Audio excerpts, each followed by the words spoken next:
Assalamualaikum warahmatullahi wabarakatuh. Kembali lagi bersamaku Devi di channel Devi Fauzia yang akan selalu membahas seputar pengalamanku selama aku terkena GERD dan psikosomatik. Hai teman-teman sekalian, bagaimana kabarnya hari ini? Bagaimana sensasi yang muncul di tubuh kalian? Semakin kesini apakah semakin berkurang atau tetap? Terus sejauh ini bagaimana sih kalian menghadapi semua sensasi yang hadir? Apakah sudah bisa mulai cuek atau tetap ketakutan, tetap berpikiran macam-macam, takut penyakit ini, takut penyakit itu? Semoga berdasarkan video sharing yang telah aku bagikan ke kalian itu sedikit membuat kalian tidak terlalu takut dan tidak terlalu cemas lagi, teman-teman. Karena memang di sini aku tidak memberikan resep obat, tapi aku hanya sharing pengalaman yang tujuannya adalah agar kalian tuh tidak merasa ketakutan lagi, agar kalian tuh tidak putus asa, tidak berhenti berharap, tidak berprasangka bahwa penyakit ini akan terus-terusan kalian alami, karena banyak sekali teman-teman yang sudah berhasil move on, dan aku sendiri pun alhamdulillah sampai sejauh ini sudah bisa mengendalikan semua sensasi yang aku rasakan, dan pada akhirnya alhamdulillah jarang sekali, mungkin hanya tinggal 5% sensasi yang aku rasakan. Dan menurut aku lama atau tidaknya kita terkena penyakit ini itu tergantung kita pribadi kita masing-masing, teman-teman. Dan aku selalu jawab komentar kalian dengan dengan tidak berputus asa, terus semangat, terus berusaha, karena memang itu hal yang aku lakukan dulu. Pokoknya yang paling penting tidak berprasangka buruk, tidak berprasangka aneh-aneh, terus positive thinking dan terus berusaha. Semoga pada akhirnya kalian bisa terlepas juga dari semua sensasi fisik yang sangat mengganggu hari-hari kalian, teman-teman. Aku juga mengucapkan banyak-banyak terima kasih kepada teman-teman sekalian yang telah subscribe channelku, serta kalian yang komen di kolom komentar, karena komentar kalian itu merupakan ide untukku tentang apapun yang aku akan bagi, video-video apa yang aku akan bagikan selanjutnya. Jadi aku masih terus butuh dukungan support dari kalian. Aku butuh subscribe. Bagi kalian yang belum subscribe, silahkan di subscribe dulu, silahkan di like, silahkan ditonton semua video-videoku, dan silahkan komen di kolom komentar. Karena timbang ada kan beberapa orang ketika kalian cerita atau keluhkan tentang apa yang kalian rasakan, gejala-gejala yang kalian rasakan, itu biasanya beberapa orang itu tidak menerima karena memang dia tidak merasakan apa yang kita rasakan. Tetapi ketika kalian komen di kolom komentar, aku bisa merasakannya, teman-teman. Jadi insya Allah aku sudah balas semua komentar kalian satu-satu.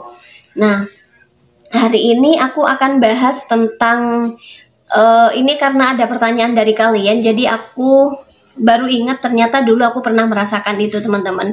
Beberapa sensasi yang tidak enak di tenggorokan, dari dada sampai tenggorokan gitu ya. Karena memang GERD itu kan asam lambung yang naik. Jadi makanan yang sudah masuk karena katupnya tidak menutup dengan sempurna, maka keluar lagi, naik lagi ke atas sampai ke esofagus atau ke kerongkongan. Maka dari itu sangat wajar ketika ada hal-hal yang tidak seperti biasanya yang ada di kerongkongan kita, mulai dari dada sampai kerongkongan.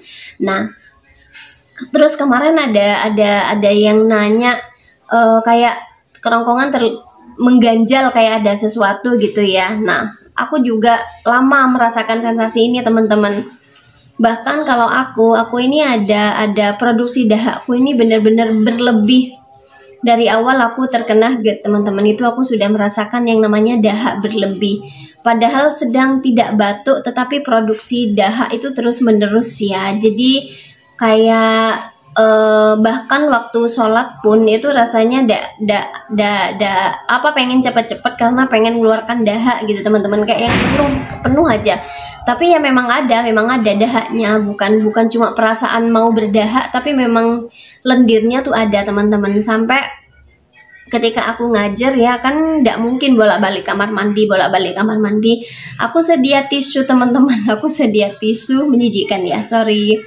Aku sedia tisu karena tidak mungkin bolak-balik gitu loh, karena seintens itu akhirnya aku kamar mandi. Kalau harus ke kamar mandi akan mengganggu gitu, mengganggu proses belajar mengajarnya anak-anak. Jadi aku sedia tisu, terus sedia kresek, jadi kresek kecil gitu loh. Jadi aku taruh di dekat mejaku teman-teman. Dari saking banyaknya dahak yang diproduksi, entah kalau kalian gimana, kalian juga ada dahak berlebih atau tidak? Karena setiap orang kan beda-beda ya. Ada beberapa temanku yang tidak ada dahak berlebih, dia batuk tetapi tidak dahak berlebih.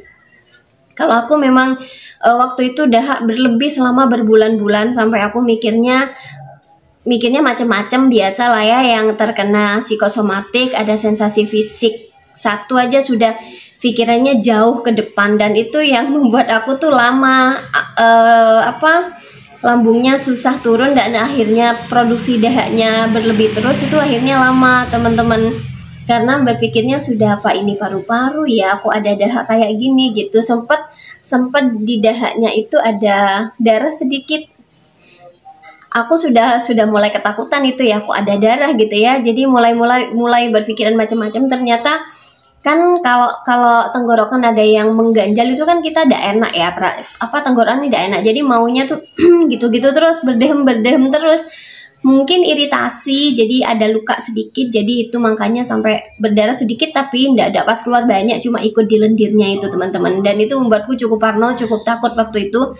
Tapi akhirnya setelah aku baca-baca, ternyata memang setelah aku tanya juga di dokterku, ternyata memang ketika asam lambung naik itu salah satu sensasinya adalah berlebihnya produksi lendir teman-teman gitu. Jadi meskipun tidak sedang batuk, tidak sedang pilek, itu tetap aja dahaknya tuh banyak itu kalau aku teman-teman. Nah, biasanya kalau sudah kayak gitu, dan itu bukan hanya di tenggorokan, kayak di dada nih kan kayak ada yang lengket, kayak ada yang berat gitu ya. Mungkin karena produksi dahaknya atau lendirnya berlebih, jadi sepertinya di dada itu berat, kayak lengket gitu teman-teman, daplong gitu loh dadanya, kayak kerasa ada yang mengganjal dari dada sampai tenggorokan gitu teman-teman.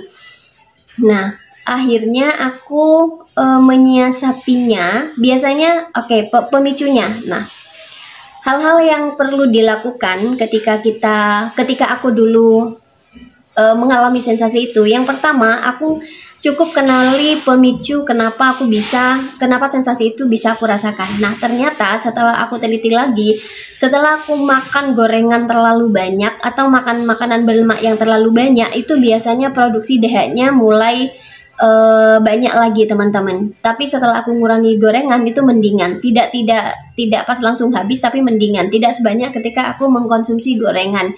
Jadi ketika kalian tahu pemicunya, maka akan lebih gampang untuk menemukan solusinya.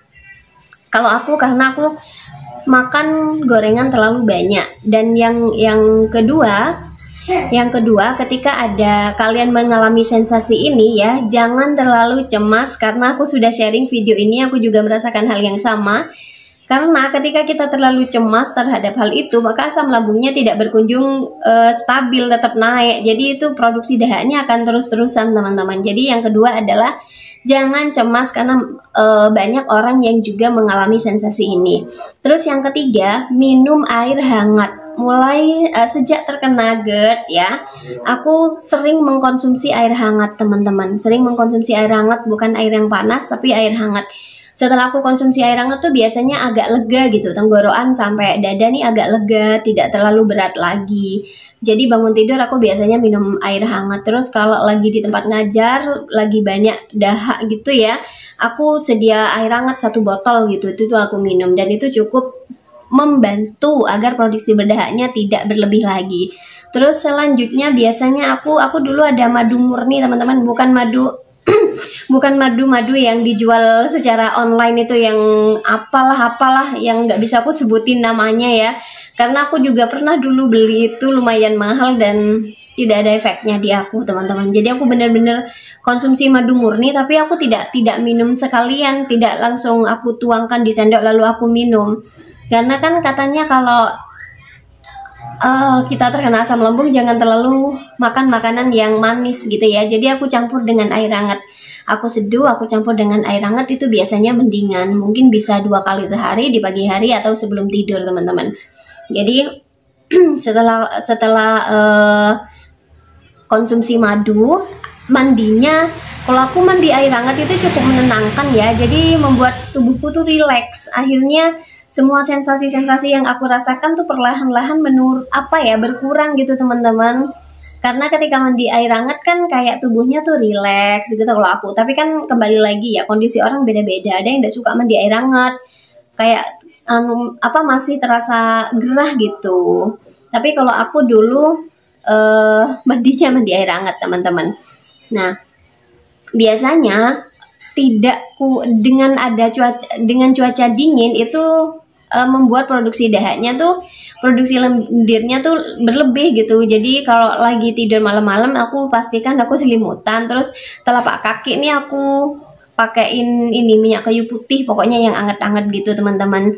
Jadi posisi tidurnya itu meskipun kita sedang tidak ada dahak berlebih, tapi kalau kita ada GERD ya, itu sebaiknya antara kepala, dada, dan perut tidak sejajar. Jadi kalau aku biasanya pakai 2-3 bantal teman-teman. Jadi itu cukup membantu agar asam lambung kita tuh tidak naik gitu teman-teman. Jadi itu adalah sensasi tenggorokan yang aku rasakan, terutama dalam hal ini dahak ya. Dahak yang berlebih aku juga pernah merasakan itu dulu teman-teman. Nah, terus selain ada yang mengganjal, biasanya juga sakit gitu. Untuk nelan sakit ya teman-teman ya. Aku direkomendasikan beberapa obat sih. Aku sudah beli tapi aku tidak sampai minum obatnya. Aku cukup minum air hangat, itu sudah mendingan gitu teman-teman. Tapi aku lupa nama obatnya. Mungkin aku kurang tahu soalnya aku belum sempat minum, tapi sudah mereda dengan hanya minum air hangat. Terus ada beberapa teman-teman juga yang minum nggak apa-apa ya, larutan penyegar gitu loh teman-teman, yang cap kaki 3 yang air ya, bukan yang seger-seger gitu, bukan yang ada soda-sodanya atau yang ada rasanya. Ada beberapa teman-teman yang juga cocok dengan penyegar ya, minuman penyegar, tapi bukan yang ada rasanya teman-teman. Tapi karena aku dulu udah kepikiran ke situ, jadi aku udah nyoba. Tapi temanku ada yang cocok. Jadi ketika kayak tenggorokan ada yang mengganjal, itu dia minum larutan itu kayak katanya mendingan. Tapi aku belum pernah nyoba. Aku cukup minum air hangat teman-teman. Terus biasanya ada juga kemarin yang tanya, Kak, kalau sering sariawan itu apa tanda-tanda asam lagi naik? Kalau katanya dokterku, iya teman-teman, karena aku kan waktu itu keliengan parah ya. Keliengan parah gara-gara 2 minggu sebelum aku periksa itu tensiku naik. Aku periksa di rumahnya saudaraku, dia punya tensi tapi yang digital. Terus aku periksa ke puskesmas juga, ini cuma cek tensi, ternyata tensiku naik. Tapi setelah ke dokterku yang biasanya aku kunjungi itu, nah tensiku itu normal 110 teman-teman, tapi tetap keliengan gitu loh. Terus katanya dokterku, itu aku baru ngeh. Makanya kenapa kalian yang bertanya, Kak, keliengan itu memang sensasi paling awet ya? Di aku ya teman-teman. Dan ternyata memang benar katanya dokterku, setelah asam lambungnya mereda, keliengannya juga tidak terasa lagi gitu teman-teman. Nah waktu itu aku kan nanya, Dok, gini keliengannya gara-gara tensinya naik kah atau gimana? Soalnya tadi di tensi sudah normal gitu. Terus katanya dokterku, diperiksakan, terus ditanya, Ibu mual gitu. Iya dok, mual ya, itu karena asam lambungnya lagi naik, makanya akibatnya ke kepala gitu teman-teman.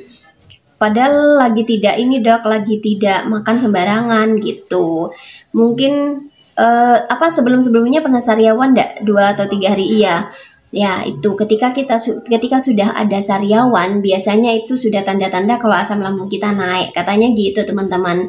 Entah gimana hubungan di medisnya, tapi katanya dokterku gitu teman-teman. Jadi yang lagi sariawan atau tenggorokan mengganjal, lengket, dada berat, banyak berdahak, itu sebenarnya jika asam lambung kita sudah membaik, semua sensasi itu akan menghilang. Jadi jangan terlalu panik, jangan terlalu cemas, jangan terlalu berpikiran macam-macam, karena dengan kita berpikiran macam-macam itu akan susah untuk GERD-nya itu akan membaik itu susah teman-teman. Jadi kuncinya itu. Jadi tetap jaga pola makan, pola waktu makan, dan pola hidup, serta pola pikir kalian. Jadi itu pengalamanku tentang banyaknya dahak. Pokoknya hal-hal yang mengganjal di tenggorokan dan di sekitar dada dan tenggorokan. Semoga membantu kalian. Silahkan di subscribe channelku, silahkan di like, silahkan di share di sosial media kalian. Semoga cukup membantu untuk orang-orang yang sedang mengalami hal yang sedang kita alami sekarang. Terima kasih atas perhatiannya. Wassalamualaikum warahmatullahi wabarakatuh.